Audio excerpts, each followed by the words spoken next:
ஓம் ஸ்ரீ குருபியோ நமக. ஓம் ஸ்ரீ மகா பெரியவா சரணம்.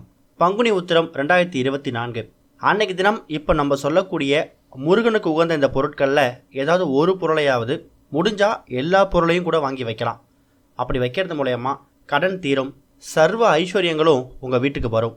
இந்த வருஷம் பங்குனி உத்திரம் அப்படிங்கிறது 24ஆம் தேதி காலையிலே ஆரம்பிக்குது. அது 25ஆம் தேதி காலை 11 மணி வரைக்கும் இருக்கிறதால 24ஆம் தேதி கொண்டாடணுமா 25ஆம் தேதி கொண்டாடணுமா அப்படிங்கிற குழப்பம் நிறைய பேருக்கு இருக்குது. சொல்லப்போனால் ஞாயிற்றுக்கிழமை மார்ச் 24ஆம் தேதியே பல பகுதிகளில் பங்குனி உத்திர விரதத்தை கொண்டாட போகிறாங்க. ஒருவேளை திங்கட்கிழமை மார்ச் 25ஆம் தேதி நீங்கள் பங்குனி உத்திர விரதம் எடுக்க போகிறீங்கன்னா நீங்கள் காலையில் 11 மணிக்குள்ளே பூஜை பண்ணிடணும். ஏன்னா அதுக்கப்புறம் உத்திர நட்சத்திரமும் பௌர்ணமியும் முடிஞ்சிடுது. அந்த வகையில் இப்போ நம்ம சொல்லக்கூடிய இந்த பொருட்களை நீங்கள் ஞாயிற்றுக்கிழமையும் வாங்கலாம், திங்கட்கிழமையும் வாங்கலாம். அதில் எந்த தவறும் கிடையாது. அதில் சில முக்கியமான பொருட்கள் என்ன அப்படின்னா, முதல்ல மயில் இறகு. முருகனோட வாகனமாக இருக்கக்கூடியது மயில் வாகனம். அப்பேற்பட்ட மயில் வாகனத்தோட இறகு பல கோவிலோட தேவஸ்தான கடைகளில் கிடைக்கும். ஒரு இறகு கிடைச்சா கூட போதும். அதை வாங்கிட்டு உங்கள் வீட்டோட பூஜையில் வச்சு அன்னைக்கு பூஜை பண்ணுங்க. அடுத்து ஒரு முக்கியமான பொருள் கல்கண்டு. கல்கண்டுனா டைமண்ட் கல்கண்டு கிடையாது, பெரிய பெரிய கல்கண்டு.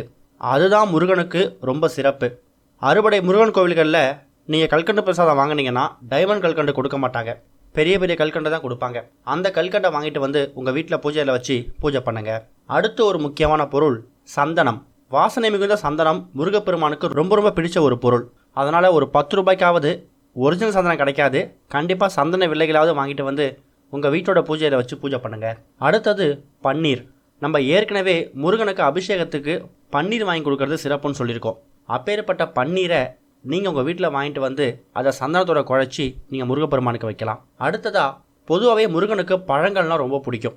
அந்த பழங்களில் ரொம்ப ரொம்ப பிடிச்சது வாழைப்பழமும் பேரிச்சை பழமும். பஞ்சாமிர்தமாக செஞ்சு வைக்க ஆசைப்பட்டால் கூட நீங்கள் வாழைப்பழம், பேரிச்சை, கல்கண்டு, தேன் இது எல்லாத்தையும் ஒன்றா சேர்த்து நீங்கள் பஞ்சாமிர்தமாக தயார் பண்ணி அதை கூட பிரசாதமாக வைக்கலாம். இல்லைனா 2 வாழைப்பழம், கொஞ்சம் ரூபாய்க்கு உங்களுக்கு எவ்வளோ முடியுதோ அந்த அளவுக்கு பேரிச்சை பழத்தையும் வாங்கிட்டு உங்கள் வீட்டோட பூஜையில் வச்சு பூஜை பண்ணிவிட்டு அதுக்கப்புறம் அதை நீங்கள் பயன்படுத்தலாம். இப்போ சொல்லிக்கக்கூடிய இந்த பொருட்கள் எல்லாத்தையும் நீங்கள் பங்குனி உத்திரம் தினத்தில் ஒன்று மார்ச் 24ஆம் தேதி இல்லைனா மார்ச் 25ஆம் தேதி இந்த 2 நாளில் ஏதாவது ஒரு நாள் உங்களுக்கு எப்படி வசதியாக இருக்கோ அந்த நாள் நீங்கள் தேர்வு பண்ணிக்கோங்க. இதில் ஏதாவது ஒரு பொருளை வாங்க முடிஞ்சாலும் சரி, எல்லா பொருளையும் வாங்க முடிஞ்சாலும் சரி, அது உங்களோட தனிப்பட்ட விருப்பம். வாங்கிட்டு பூஜையில் வைங்க, கண்டிப்பாக ஒரு பெரிய முன்னேற்றம் ஏற்படும். ஓம் ஸ்ரீ குருபியோ நமக. ஓம் ஸ்ரீ மகா பெரியவா சரணம்.